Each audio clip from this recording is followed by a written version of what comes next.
Hello students, पिछले video में हम लोगों ने जो है देखा था मनुष्य में लिंग निर्धारण की प्रक्रिया। और उसी प्रक्रिया के दौरान मैंने आप लोगों को बताया था कि मनुष्य में जो है कुल प्रत्येक कोशिका में कुल 23 जोड़े गुणसूत्र के होते हैं।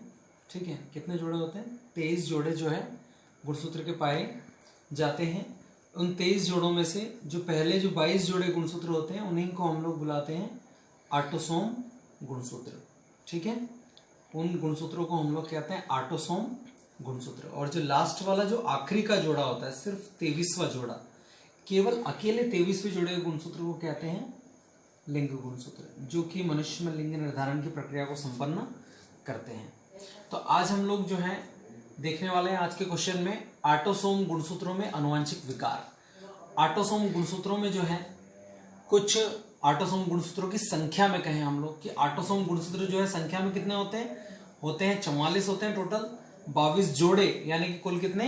44 होते हैं। तो इनकी संख्या में कभी कभी परिवर्तन आता है और इनकी संख्या में परिवर्तन के कारण जो है कुछ रोग उत्पन्न होते हैं, और आज उन्हीं रोगों के बारे में हम लोग यहाँ पर पढ़ने वाले हैं। तो सबसे पहले हम लोग पढ़ेंगे ऑटोसोम जो गुणसूत्र होते हैं, उन ऑटोसोम गुणसूत्रों की संख्या में अगर परिवर्तन होता है तो कौन कौन से विकार उत्पन्न होते हैं। तो यहां पर हमारे पास जो है आप लोग देख सकते हो 3 ऑटोसोम गुणसूत्रों में होने वाले 3 आनुवंशिक विकार हैं हमारे पास। कौन कौन से? Number 1 down syndrome, number 2 Edward syndrome और नंबर 3 पेटाओ सिंड्रोम। ठीक है, सिंड्रोम यानी कि संलक्षण। जब भी कभी इन गुणसूत्रों की संख्या में परिवर्तन आता है तो जो है उस बीमारी से जो पीड़ित होते हैं या उस रोग से जो पीड़ित बच्चे होते हैं उनके अंदर विशेष प्रकार के लक्षण उत्पन्न होते हैं। अब जो है यहाँ पर ऑटोसोम गुणसूत्रों के जब भी क्वेश्चन आता है तो आप लोगों से जो है डाउन सिंड्रोम के बारे में पूछा जाता है। ठीक है, एडवर्ड सिंड्रोम और पेटाओ सिंड्रोम जो है ऑब्जेक्टिव के लिए है आपके पास, लेकिन फिर भी हम इनको देखेंगे। लेकिन डाउन सिंड्रोम के बारे में खास करके आप लोगों से पूछा जाता है, तो डाउन सिंड्रोम आप लोगों को अच्छे से याद रखना है। इसके लक्षणों को भी ध्यान से सुनेंगे, इसके लक्षण भी हमें याद रखने हैं। डाउन सिंड्रोम होता कैसे है? डाउन सिंड्रोम के बारे में मैं आप लोगों को बता दूं कि इस रोग से जो पीड़ित जो बच्चे होते हैं उनमें जो 13वां जोड़ा है, ठीक है, ध्यान देना आप लोगों को, ध्यान देना आप लोगों को 21वां जोड़ा। कौन सा जोड़ा? 21वां जोड़ा। सिर्फ केवल 21वें जोड़े की बात कर रहा हूं, है ना। मतलब 1 से लगाकर तो 20 तक तो सब कुछ सामान्य होता है, आगे भी सामान्य होता है, लेकिन जो 21वां जोड़ा है उस 21वें जोड़े में, इस 21वें जोड़े में क्या होता है कि इस 21वें जोड़े में जैसे हर एक जोड़े में कितने गुणसूत्र होते हैं? 2 गुणसूत्र होते हैं। लेकिन ये जो 21वां जोड़ा है, इस 21वें जोड़े में एक अतिरिक्त गुणसूत्र पाया जाता है। एक गुणसूत्र जो होता है वो एक्स्ट्रा होता है यहाँ पर। ठीक है, एक गुणसूत्र एक्स्ट्रा, एक अतिरिक्त गुणसूत्र। तो अब कुल मिलाकर कितने गुणसूत्र होते हैं? 44 गुणसूत्र तो होते हैं ऑटोसोम, और 2 गुणसूत्र कौन से होते हैं? लिंग गुणसूत्र। यानी कि कुल कितने गुणसूत्र होते हैं? 46 गुणसूत्र। 23 जोड़े या 46 गुणसूत्र। लेकिन 21वें वाले में एक एक्स्ट्रा। ठीक है, 21 वाले में क्या है? एक एक्स्ट्रा, तो वो एक्स्ट्रा भी यहां जुड़ जाएगा, तो कितने हो जाएंगे? कुल 47। ठीक है, तो कुल कितने गुणसूत्र हो जाएंगे? 47। तो सिंपल सा है। डाउन सिंड्रोम में क्या बताना है कि डाउन सिंड्रोम जो होता है, इस प्रकार के रोग से जो पीड़ित बच्चे होते हैं उनमें 21वें जोड़े में, ये बात अपने को अच्छे से याद रखनी। कौन से जोड़े में? 21वें जोड़े में एक अतिरिक्त या एक एक्स्ट्रा गुणसूत्र पाया जाता है, और जिसके कारण गुणसूत्रों की कुल संख्या 47 हो जाती है। ठीक है, ये तो रोग के बारे में विवरण हुआ कि जो है डाउन सिंड्रोम, इसकी खोज भी जो है डाउन नामक वैज्ञानिक ने की थी, इसीलिए इसे डाउन सिंड्रोम बुलाया जाता है। डाउन सिंड्रोम या डाउन संलक्षण वाले जो बच्चे होते हैं उनमें 21वें जोड़े में एक अतिरिक्त गुणसूत्र पाया जाता है, जिसके कारण उनमें गुणसूत्र की संख्या कुल 47 हो जाती है। अब जो है आपसे पूछे जाते हैं इसके लक्षण। तो लक्षण मैं आप लोगों को अच्छे से बता दूं। लक्षणों में, अब ये जो डाउन सिंड्रोम है इसके लक्षणों में क्या होता है? इसके लक्षणों में जो बच्चे उत्पन्न होते हैं उन बच्चों का अगर हम लोग उनकी बात करें तो जो उनका ललाट होता है, ये जो सिर होता है, ये जो ऊपर वाला भाग होता है, ये चौड़ा होता है। नाक भी जो है चौड़ी होती है। मुंह हमेशा खुला होता है। ठीक है, मुंह जो होता है वो खुला होता है। उनकी जो नीचे वाला होठ है, ये जो लोअर लिप है, ये जो होता है ये थोड़ा मोटा होता है, और मोटा होने के कारण हमेशा ऐसा नीचे की तरफ लटका हुआ होता है, जिसके कारण मुख भी खुला होता है। ऐसे बच्चों की जो हथेलियां होती हैं ये मोटी होती हैं, और उंगलियां जो होती हैं वो छोटी होती हैं। हथेलियां मोटी होती हैं, उंगलियां छोटी होती हैं। ऐसे जो बच्चे होते हैं इनका जो मानसिक विकास है वो काफी कम होता है, और साथ ही साथ जो आंतरिक अंग हैं जैसे कि हृदय है या जो अन्य आंतरिक अंग है उनका भी विकास कम होता है, और इसी के कारण डाउन सिंड्रोम से पीड़ित जो है बहुत सारे बच्चे जल्दी ही जो है मर भी जाते हैं। ठीक है, तो हम लोगों ने क्या क्या कहा कि इस तरह डाउन सिंड्रोम कब होता है? डाउन सिंड्रोम जब 21वें जोड़े में एक एक्स्ट्रा गुणसूत्र होता है, तो कुल 47 गुणसूत्र होते हैं। और लक्षण लिखेंगे फिर नीचे की तरफ अपन, तो लक्षण में क्या लिखेंगे कि जो है ललाट चौड़ा होता है, नाक चौड़ी होती है। अलग अलग लक्षण है ये कि ललाट, ऐसे बच्चों में ललाट चौड़ा होता है, नाक चौड़ी होती है, चेहरा जो होता है वो गोल मटोल होता है। ठीक है, और हथेलियां मोटी होती हैं, उंगलियां जो है इनमें छोटी होती हैं, मस्तिष्क कम विकसित होता है, और हृदय और आंतरिक अंग भी कम विकसित होते हैं। अब हम लोग जो है अगले हमारे सिंड्रोम पे आते हैं जिसका नाम है एडवर्ड सिंड्रोम। मैंने आप लोगों को बताया था ये ऑब्जेक्टिव के लिए है, लेकिन फिर भी हम लोगों को इनको देखेंगे।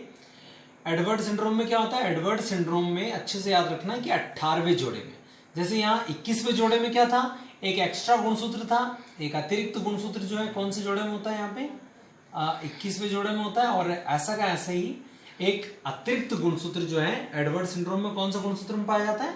18वें जोड़े में। तो ऑब्जेक्टिव में यही पूछा जाता है कि एडवर्ड सिंड्रोम जो होता है वो कौन से गुणसूत्र द्वारा प्रभावित होता है? तो 18वें जोड़े के। तो इसमें क्या होता है, एडवर्ड सिंड्रोम में जो 18वां जोड़ा है ना, उस 18वें जोड़े में एक अतिरिक्त गुणसूत्र पाया जाता है। ठीक है, 18वें जोड़े में एक अतिरिक्त जो है गुणसूत्र पाया जाता है, और उसके कारण गुणसूत्रों की कुल संख्या कितनी हो जाती है? 47। ठीक है, लक्षण वगैरह जो है इसके आप लोगों से नहीं पूछे जाते। अगला आता है हमारा पटाऊ सिंड्रोम।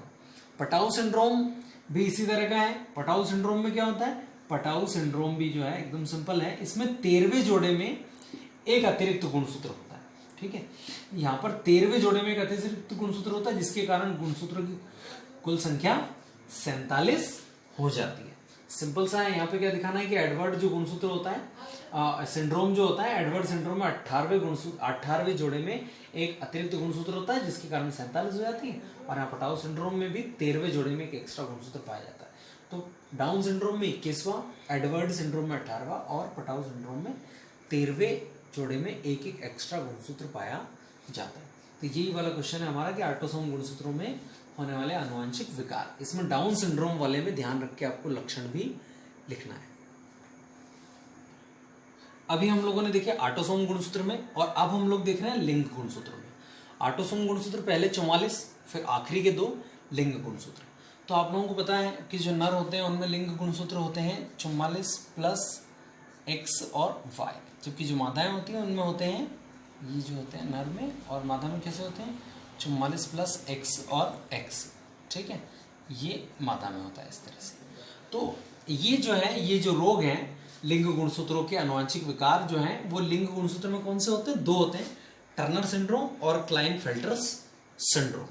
ठीक है, इसकी जो खोज है वो हेनरी एच टर्नर नामक वैज्ञानिक ने की थी, इसलिए इसे टर्नर सिंड्रोम बुलाया जाता है। और हैरी ए क्लाइनफेल्टर नाम के वैज्ञानिक ने, एच क्लाइनफेल्टर नाम के वैज्ञानिक ने जो है क्लाइनफेल्टर सिंड्रोम की खोज की थी, इसीलिए इसे क्लाइनफेल्टर सिंड्रोम बुलाया जाता है। अब टर्नर सिंड्रोम होता क्या है ये हम देखें। टर्नर सिंड्रोम जो होता है, ये टर्नर सिंड्रोम वाला जो रोग होता है ये मादाओं में होता है। ठीक है, ये अच्छी तरह से याद रखना है, किसमें होता है? मादाओं में होता है। और जो क्लाइनफेल्टर सिंड्रोम होता है ये नर में होता है।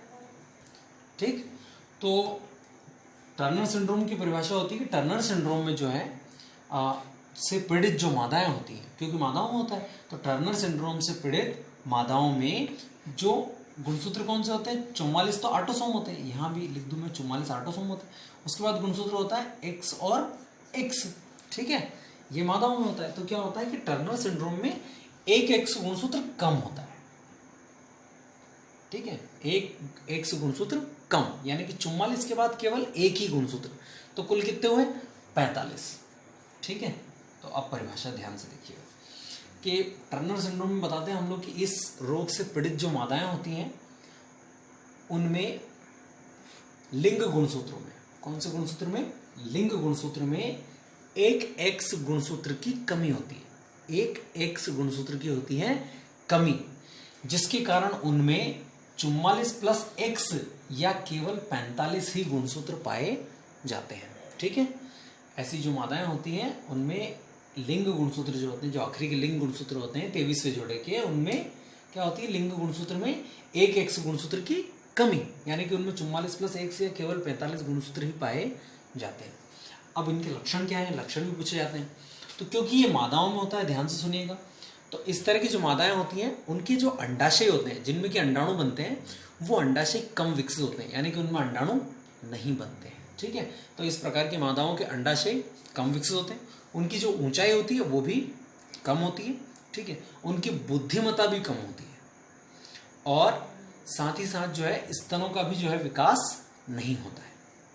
ठीक, तो ये तो हुआ टर्नर सिंड्रोम की बात। अब करते हैं क्लाइनफेल्टर सिंड्रोम। क्लाइनफेल्टर सिंड्रोम जो होता है ये नर में होता है। इस रोग से पीड़ित जो नर होता है उसमें एक अतिरिक्त एक्स गुणसूत्र होता है, मतलब अगर नर में होता है गुणसूत्र एक्स और वाई, लेकिन यहाँ क्या होता है, यहाँ पर इस तरह से होता है कि एक एक्स्ट्रा एक्स गुणसूत्र, यानी कि इस तरह से जो पीड़ित जो नर होता है उसमें 44 प्लस एक्स एक्स वाई गुणसूत्र पाए जाते हैं, या कुल हम लोग बात करें तो 44 प्लस 1 2 और 3, तो कुल मिलाकर कितने 47। ठीक है, तो क्लाइनफेल्टर सिंड्रोम से पीड़ित जो नर होते हैं उनमें लिंग गुणसूत्रों में एक अतिरिक्त एक्स गुणसूत्र पाया जाता है, अर्थात 44 प्लस एक्स एक्स वाई या कुल 47 गुणसूत्र पाए जाते हैं। ठीक है, कुल कितने गुणसूत्र पाए जाते हैं, 47 गुणसूत्र पाए जाते हैं। अब इस रोग से पीड़ित जो नर होते हैं, अब क्योंकि नर में होती है, अच्छी तरह से याद रखना है, तो जैसे वहां अंडाशय था तो अंडाशय की जगह यहाँ पर कौन है, यहाँ पर है वृषण। तो इसमें क्या होता है, इस रोग से पीड़ित जो नर होते हैं उनमें वृषण जो होते हैं वो अल्प विकसित होते हैं, यानी कि शुक्राणु का निर्माण नहीं होता है, वृषण जो होते हैं वो अल्प विकसित होते हैं। अगला, इनकी ऊंचाई कम होती है लेकिन इनकी ऊंचाई अधिक होती है, लंबाई ज्यादा होती है।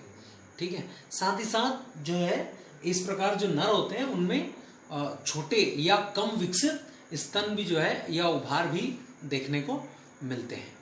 ठीक है, साथ ही साथ इनकी जो बुद्धिमत्ता होती है वो सामान्य होती है। तो कुछ लक्षण हमने बताए थे कि जो टर्नर, अब देखिए सिंपल सा है, टर्नर सिंड्रोम में क्या होता है, लिंग गुणसूत्र में एक एक्स गुणसूत्र की कमी, यानी कि 45 गुणसूत्र, और क्लाइनफेल्टर सिंड्रोम में जो नर में होता है और इसमें एक एक्स गुणसूत्र ज्यादा होता है, इसमें कमी होती है और इसमें ज्यादा पाया जाता है, तो 47 और वो 45। इसमें अंडाशय की बात की है और इसमें हमने वृषण की बात की है।